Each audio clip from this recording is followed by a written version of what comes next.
In the fast-paced world of racing, women have steadily been making their mark and breaking barriers. The Ladies of the Oval program, run by Randy Butler and Sam Shaw, is a platform that aims to showcase the achievements and empower women in this thrilling sport. Partnering with the Stickers and Scuffs podcast, this remarkable collaboration brings to you the stories of successful female racers who have defied the odds and left a lasting impact on the racing community, or just getting started. At the heart of the program is a commitment to empower women and provide them with equal opportunities in racing. Through their initiatives, Randy and Sam strive to create a supportive and inclusive environment for all women racers.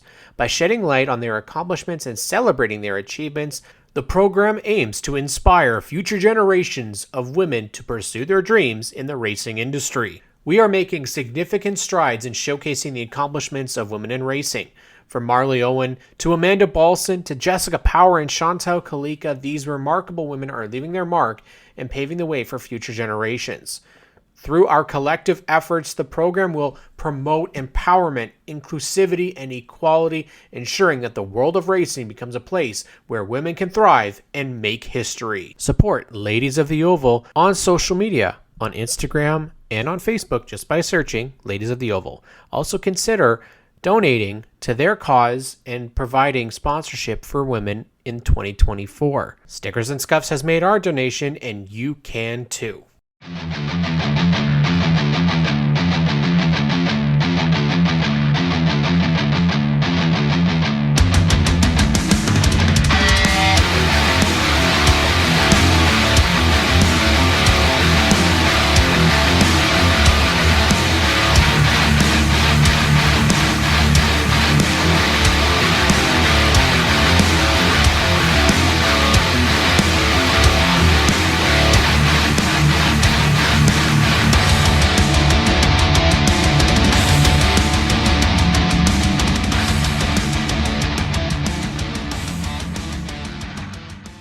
Hello, everybody. Welcome back to the Stickers and Scuffs podcast, here for Ladies of the Oval Month. Back again. Cam K, Graydon Bunn, and we have Sunset's very own star, Courtney Wright, joining us. She's the only one that we can say has actually been in a commercial, so that's pretty badass as it is in the NTN commercial, working on race cars. But Courtney, how are you? Not bad. How are you guys doing on this stormy night? It is killing us that we're stuck on a stormy night and not racing in sight yet, but we're inching closer and closer, Courtney, and that's when we're happening. Yes, that is. First off, how have you recovered? Because we are coming off of the Sunset Banquet, and you guys had a very, very busy night. Lots of people out there, lots of awards to give out. That's got to be a great time, though. It's so much fun, and how cool is it that we sell out? Everyone wants to come. Like, I wish we could get everyone, don't get me wrong, but to know that it is so in demand, we sold out, we made space for more tickets, and we sold out again. Like, how cool is that? Yeah, I mean, like, you guys killed it with the social media campaign, and the season was just hype, all that, like, all season long. So, I mean, it kind of stands to reason that this banquet would go over well amongst everybody. So, I mean, that's got to be rewarding on your end of it, and seeing everybody all dressed up and looking good, and flashing back to the season that's in 23, now 24. That's got to be kind of neat just before, I mean, albeit a couple of months away, but I mean, everybody's working on their 2024 stuff. So it's kind of neat to throw back to the year that was while kind of prepping for the year that's coming, right? Exactly. You get to celebrate what they're doing, and we're far enough into winter that we get to hear the plans and how the cars are coming, and if people are moving up classes, if they're changing what they're doing, and it's far enough in that they know all of that. And there's a couple people that I've never seen outside of a fire suit and had to do a double take when they walked in, because I didn't realize who they were. It's like seeing your teacher at the liquor store after you graduate high school. Exactly. That's not where you're supposed to be. It's true. I mean, some of those people, some of the photos that Jerry took, I couldn't even tell who the racers were, because I'm like, I don't know who that is. And then you look and say, wait a second, the name on the trophy. Oh, that's, holy crap, right? And exactly. The one thing that we've kind of realized is that and we're really lucky to be partnered with Sunset for 2024, and we're so excited to be. But you guys really treated us like family from the start. And when we started, actually, because we had been to Sunset a couple times with the NASCAR Canada series as doing media for them, but or covering them at least.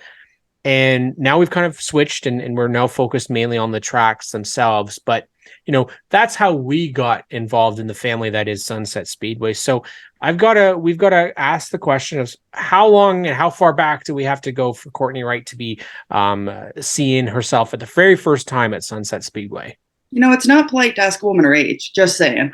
I'm not saying. I didn't say age. I didn't say age. Is it how far back? How far back we? I have a disclaimer on this episode. No, I grew up going to different tracks. My pop is the biggest reason I got into racing. He was at Sunset's opening night. So wow. Awesome. Racing skipped a generation of my family, but I grew up hearing him, and I knew Thanksgiving, Papa wasn't going to be there. And that was just matter of fact. And then the older I got, Courtney's not going to be there. But so I grew up going to different tracks between Sunset, Peterborough. Those were the two big ones. Kawartha once or twice because he lived up that way. And then, I got out of it a bit in high school, got older again, moved to Peterborough, so went there a few times. Finally, when I met Ben, we had, Papa and I realized he'd never been to Sunset. Really? Not once. So we took Fun him fact. to his first Sunset race. It was the Oscar Super Lates. All right. And I remember Nana and I smuggling in alcohol, and Ben did not know what to do. And we went, it's Sunset, we're fine. We just kept filling up our coffee cups. And after that, I got him as hooked on Sunset as I had always been. And it was the next season we both started working there. Wow, that quickly. Okay, so what was the hook for you? What was the, I want to work here? For me, it was something different. I'll be honest, unfortunately, he did get the job technically a week before I did. And he started first. Not that we're competitive or anything. No. And then we both applied, and they just, at that point, there was no women in the pits. So wow. After, Karen Case was in the tower. Deb Rogers had been in the tower, but physically in the pits, there weren't female presences. Mark Dilley at the time asked them, he said, hey, we're actually short of concession staff. Any chance your wife would do that? I know she wants the pits. I took a foot in the door. I'll take it. So I worked my first year at the Candy Shack and was livid because the grandstands blocked the track and I couldn't see it. So luckily at that point, the Case family kind of adopted me, and I moved up to the tower and just kept moving until I got myself down to the pits, set up in tires, and I've been there for the last 8 or 9 years, I think. I love it. I love it because it's kind of the natural progression you talk about all the time. You got to start from the bottom and make your way up, right? And now you're in there. You just want it bad enough. You just want it bad enough, right? And that's the thing. I mean, coming in and being a woman in this at the racetrack, it's different because you don't see that. Now, luckily at Sunset, you've got Sandra there as well, and a good presence of women that run and do a lot of work at the racetrack. But you've been there obviously for a while. How did things stack up last year? Because it feels like the hype level went through the roof last year. Absolutely crazy.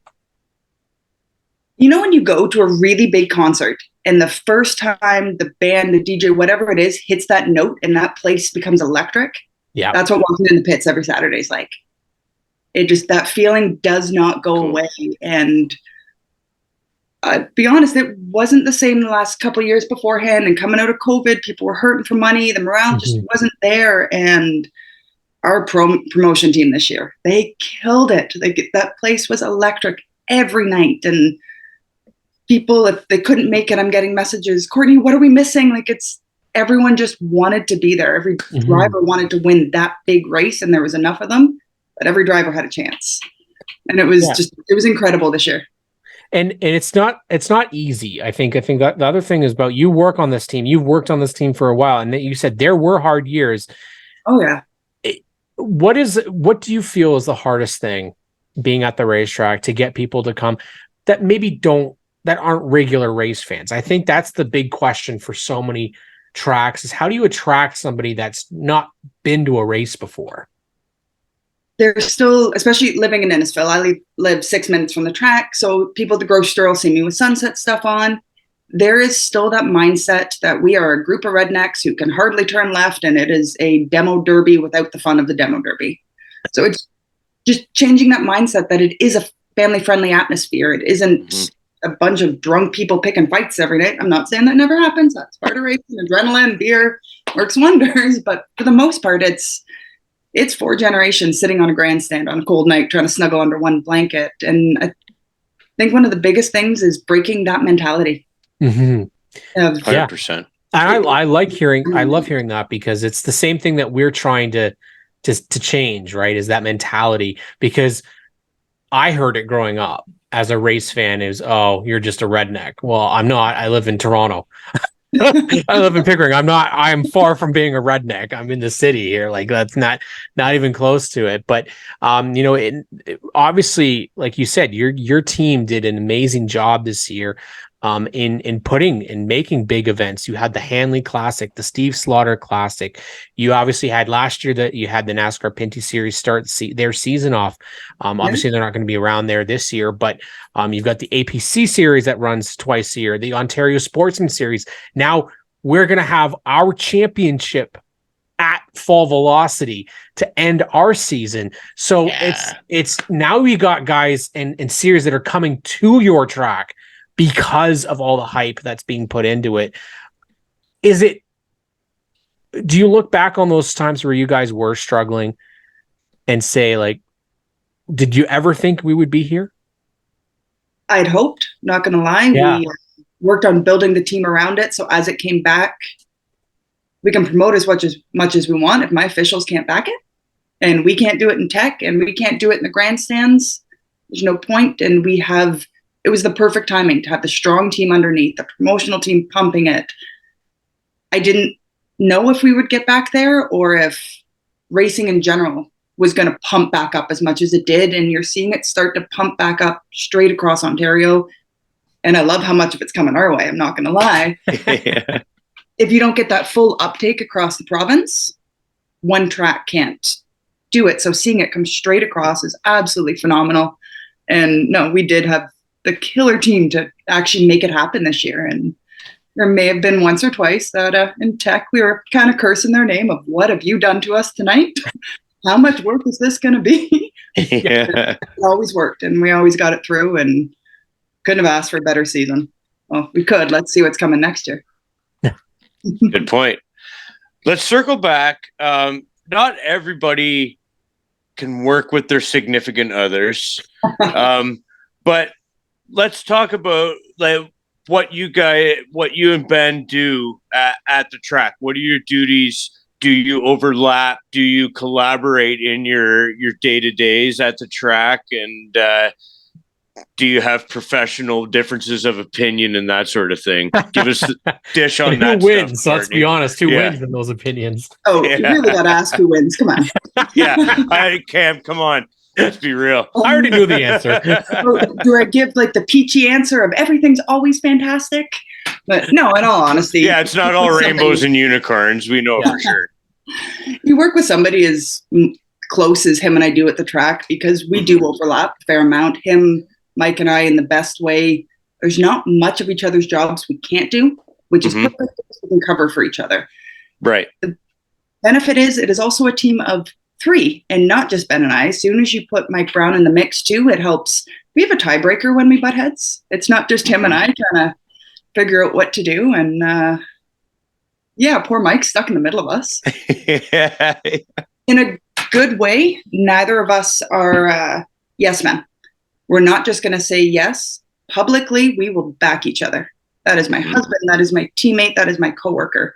Doesn't matter what, one of my staff, I will publicly back them. Privately, the conversation is very different. And you can't build and grow if we both, yes, dear, yes, honey, and go with them. I'll call him out when he messes up. He calls me out when I mess him up. And there's been days where I've come home and said to him, that tech guy's a jerk. And that's just an acknowledgement of, we butt heads today. Yeah. Right, we're home now. It's done. And like it's never transferred in a good way. We're able to separate the couple times we've stepped on each other's toes or disagreed, and it just works. Unless we are building IKEA furniture, we work very well together. That'll bring out the worst in anybody. Let's be honest. Yeah. That stuff's freaking bonfire material in the making. And I'd love to know a little bit more about what, because I feel like every time we're there, you're always doing everything. You and Ben, I see you guys running around all over the place. So what is kind of your role as an official at Sunset? So my biggest and official role is I'm gas and tires. So I sell the fuel, I sell the tires, I maintain the registered tire program, so keeping the registry book, writing out the tickets, going through in tech, not only looking at the stickers, but do the numbers match? Did they look like original stickers? Because we have caught duplicated stickers before. Do the tires smell funny? Do they feel softer? Like all of that aspect to it of making sure. So anything to do with tech and tires is my responsibility. If I get behind, the guys will step in, they'll help me out. Ben and Mike are fantastic, but ultimately that's what my official role is. What I actually do, there isn't a position in the pits I haven't covered. As I said, I've scored for 2 years. I've parked people. I have been a bouncer. I waved flags. Yes, you did. You can play every position from the candy shack right to the top official, right? Yeah, I've worked player. in a bar. I've sold tickets out front. There is not a position. Sorry, I've never flipped a burger, and I'm good with that. Besides that, there isn't a position I haven't covered. And awesome. Once the racing's going, it's just making sure the cars are lined up. Everyone's where they're supposed to be, making sure all the on-track people have what they need. And so how chaotic is it on race day? Well, you guys have seen me try and talk to you. I get about 10 seconds in and off I go. It's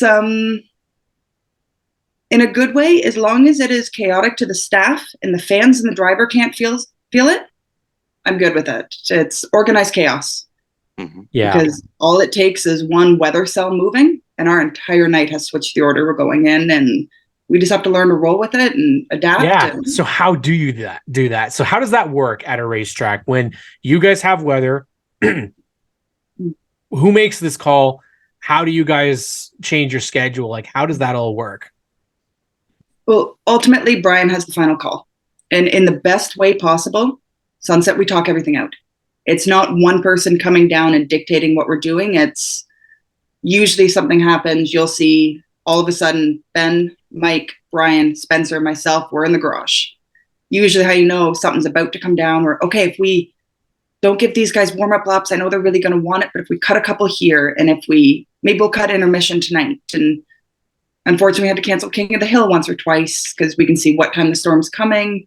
Mm-hmm. And we know the drivers will know if a storm's coming and you guys have caused 30 cautions, you're going to start running on a time limit because we have to get to the next race. Mm-hmm. So it's like a meeting of the mind, essentially, eh? Yeah. And you've got to do it literally on the fly because there is no way around it. So I love hearing that, because this is like the inner workings of a track that no one ever knows. Like, we go there and we celebrate and we love getting to watch the races, but we don't really know what's going on behind the scenes. So while the races are taking place, you've got yourself, you've got Ben, you've got your officials, you've got your flagmen, corner workers. Then you've also got scorers, announcers, social media. Yeah. Am I forgetting anybody? Lineup people. Still having pits, lining them up. Man. Push truck, cleanup crew, ambulance, tow trucks. And it's all one team. Organized chaos, as you said. Yeah, organized chaos. And like, I can't imagine what you said. Like, all of a sudden, if you're running it, like the Hanley, for example, when all of a sudden you have this huge event, you get the qualifying in, and then all of a sudden it's like it rains, and you're like, what are we going to do? Yeah. Right? And then you got to move it all to a different day and then make an adjustment like that. I can't imagine at the end of the day. I mean, this is the thing. Fans, we like to bitch and complain. That's what we do, right? Like, we're quick to be like, oh, that sucks or whatever. But I would imagine it sucks more for you guys, where you had all the plans, you'd put this in place, it was gonna work, and then it just Mother Nature just come and ruin it. There's a picture that Ben and I both actually love. It was Fall Velocity that rained out in 22. We had spent 2 hours maybe trying to clear the pits. Him and I were head to toe soaked. And he took a picture, and as much as we're both smiling in the picture, you can just see the defeat in our face. Yeah. Point. I'm not an overly emotional, like you don't, besides smiling, you can't usually read emotion on me. I've never been so close to being on the verge of tears at a track. Just that utter defeat of, it was for the first time we were starting to see that turnaround happen for that velocity, and it was amped up and it was massive and the place was packed, and we can't open the gates because we're flooded. Yeah.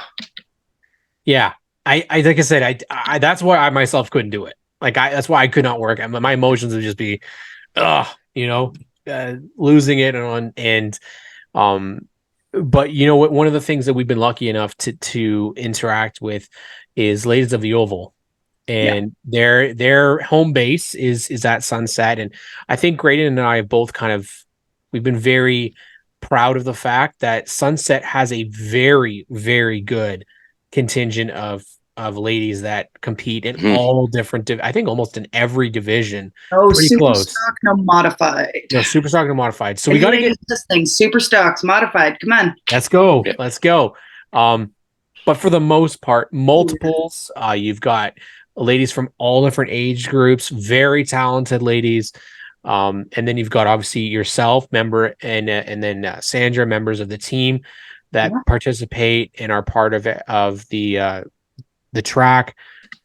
You guys have done a great job from where you have said you came and you joined and there wasn't any other women there. Now, all of a sudden, it looks like it's a very, very healthy, very, very healthy place for women. And let's talk a little bit about that organization Sam and Randy put together. That's got to be a very cool thing, and that you guys have so many women.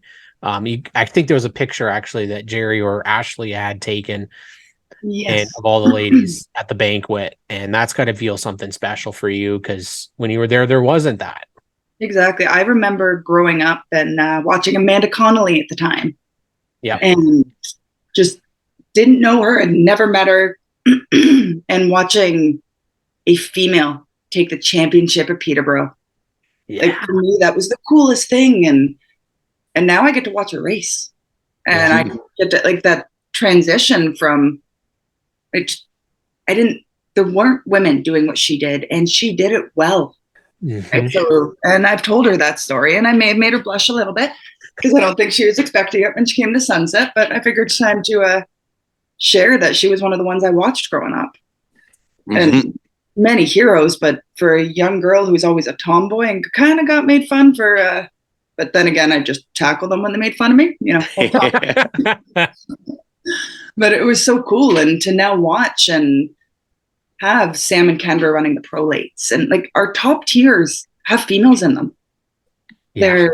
It's phenomenal, and females, they're not running at the back of the pack. Yeah, they're not running the Hanley that Sam had, and watching Kendra on the track moving up every week. And we don't only have females racing, we have championship contenders racing. And that's phenomenal to know that next season I could be handing out awards to a female champion at Sunset.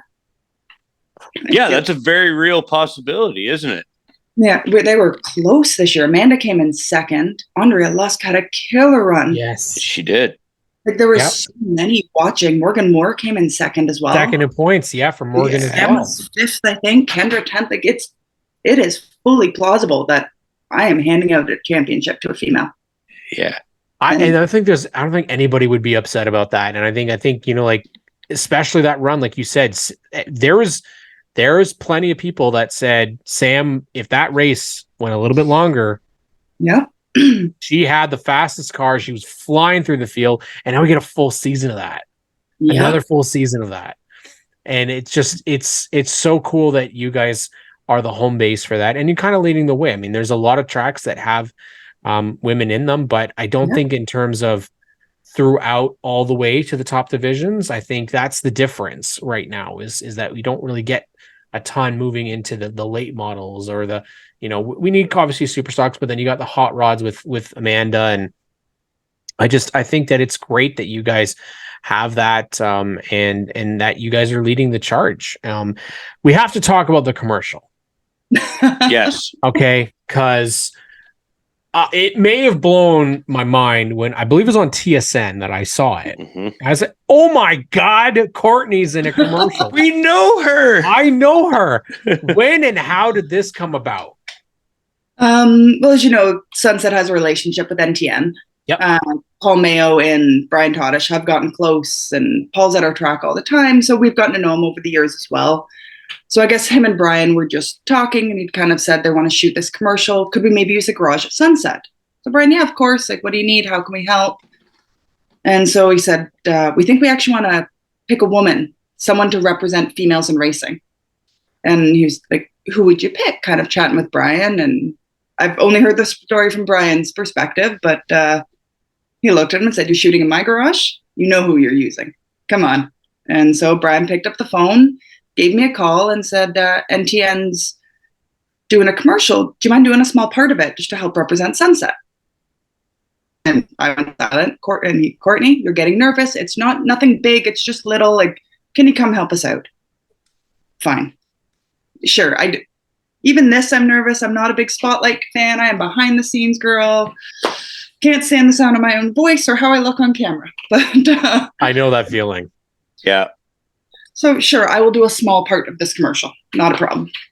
Well, don't I get there, and it is NTN, myself, and Ben. I kind of said to them, I'm like, where is everyone? NTN looks at me like I'm crazy. You're the commercial, Courtney. I just about walked out. But yeah, it was, looking back in hindsight, I'm so happy I did it.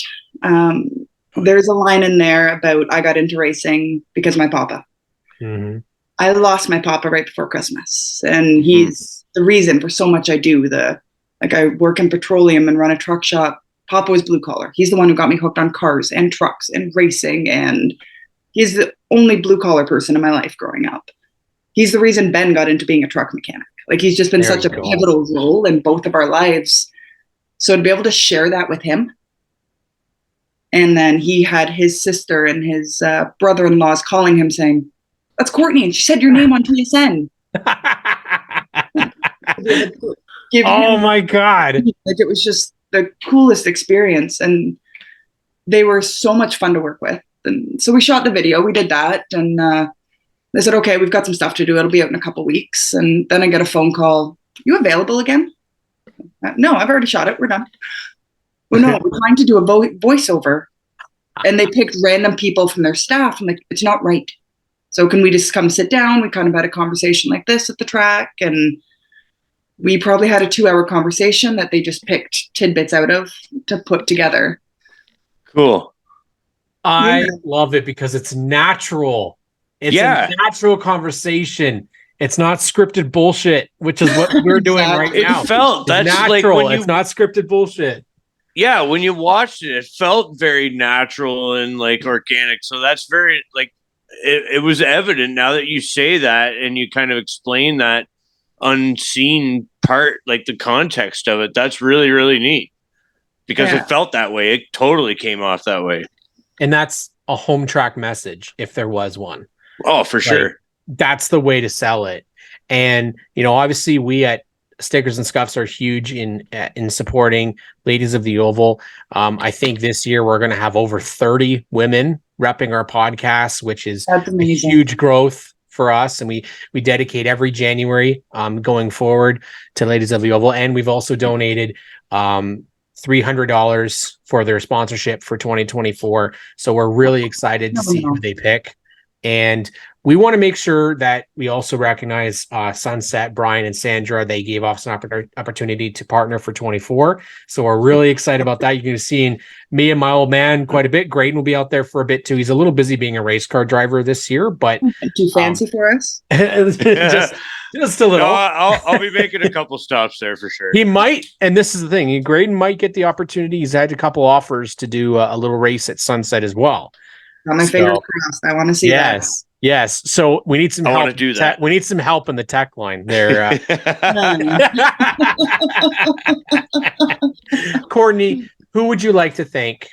Because there's a lot of people that make the show and make everything at Sunset and have made it very possible for you to be one of the most recognizable faces at Sunset as an official. So, and then I'd like to hear, following your thank you, what about some special things that you're doing? I've heard about this thing that sounds nuts, and I don't particularly would ever want to do it myself. You do it every year, this polar plunge. Yeah. And then as well, you guys have some openings as well at the racetrack. So first your thank yous, and then we'll move on to those other ones. I wasn't ready for thank you. So if I miss anyone now, I apologize. Well, I'm going to start with Ladies of the Oval. To be able, Sam and Randy, I'm personally friends with both of them as well. So to be able to have my voice kind of heard and pick their brain and, hey, have you thought of this? Have you tried of this? Be able to chat that out with them and to know that support is at Sunset. Yes, I want it across Ontario, but I'm selfish. I want the best of the best and all of that at my track. So to have the home base there for it is insane. But Brian and Sandra, in the best way possible, I don't think they've ever said no to me. Hey, can we try this? I have this idea. Or even, no, I think I can do that. And then they let me when I wanted to take over the tire program because there was just too much on Mike Brown's plate. Mm-hmm. It wasn't a no. It was a, if you think you can do it, let's try.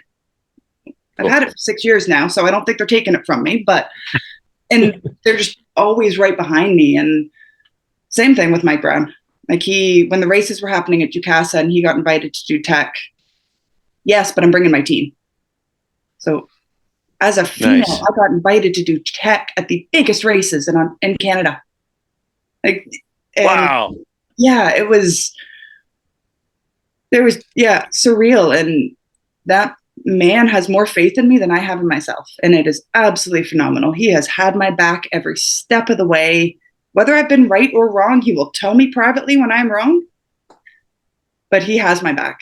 And it is absolutely incredible. And the opportunities that it is opened, because if he's going, he brings us with him. And that's how both Ben and I have been able to meet the people we've met, the officials, all of it. It's absolutely incredible. All of the officials at Sunset are fantastic. It truly is a family. We fight like a family. We work like a family.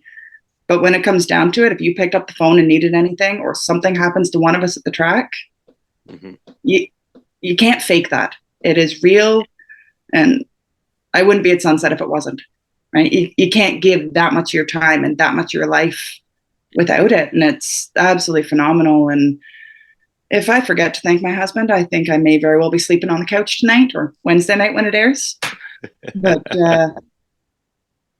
in the all honest truth, he has had my back when I've come home so frustrated I've burst into tears. He has trusted me when I've said, I've got it, even if it is that I have two guys screaming in my face and he can see my hand motion, kind of telling him to back off because I've got this. You're not stepping in because there goes my credibility. He trusts me enough to have it and just let me go with it to the point now he hears your wife's in a fight. He goes, all right, well, she'll be out in a minute. It's just that faith in me that he has. I genuinely wish I could see myself through his eyes. I think that would boost my confidence huge. But and then my papa, he got me addicted. And luckily for me, I got addicted on the end that puts money into my bank account. That's a great point. You're ahead point. You're way ahead of many in this industry. I know I'm making money every time I walk through those gates.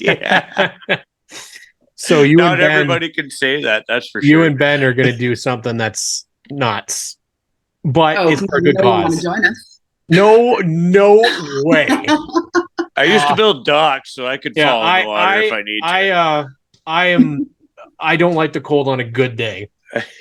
So, what's this this polar plunge or this plunge that you're going to take? Let's hear all about that. I think we did the math. This is year number 5. Mm-hmm. The first year was just Ben and I. Hey, I kind of said one day, let's do the polar plunge. It's happening in 2 weeks. And then I went to wuss out. But he had already told Mike Brown.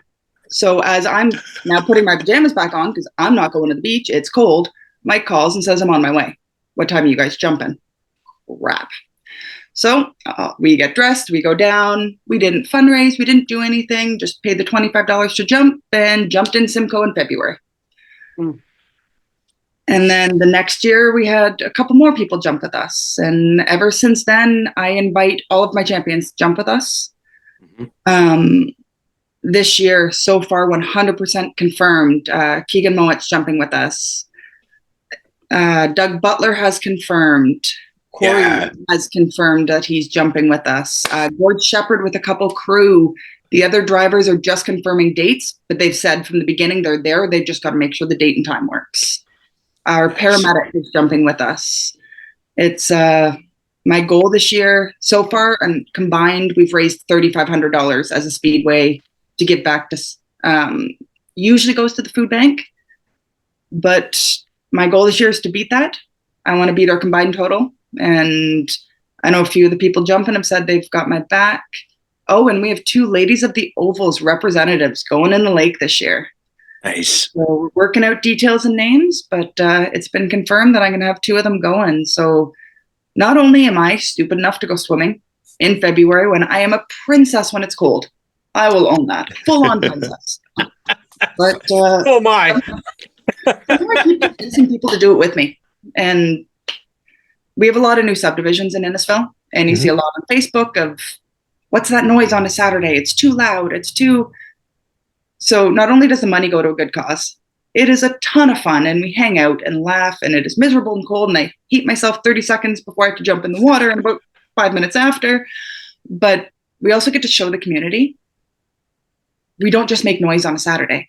We are involved in that reminder, the monies that come into the business, the fundraising that happens in the community, and the amount Brian and Sandra donate in Sunset's name, but that doesn't get seen. So here is the public gesture. Here is our crew throwing themselves in the lake in February. Just that little bit of a reminder that, yeah, we're here and we're a good part of the community. And giving back. Absolutely. Absolutely. Exactly. Absolutely love it. Love it, love it, love it. So can I just say, if anyone wants to donate to the cause, you can find any of the jumpers on Facebook and shoot us a message. Charitable receipts available. You also have some positions available at Sunset Speedway. We are looking for someone else to come help us in tech. We are looking for a track photographer that can be there every day of the week. I just saw that, or every day of the week, sorry, every Saturday of the year. We have some amazing photographers, don't get me wrong, but they're so good we share them. Yep. So, which can get a little hard when we're still needing our stuff going up every week. Right. We're always looking for on-track officials in the sense of whether it's flaggers or cleanups or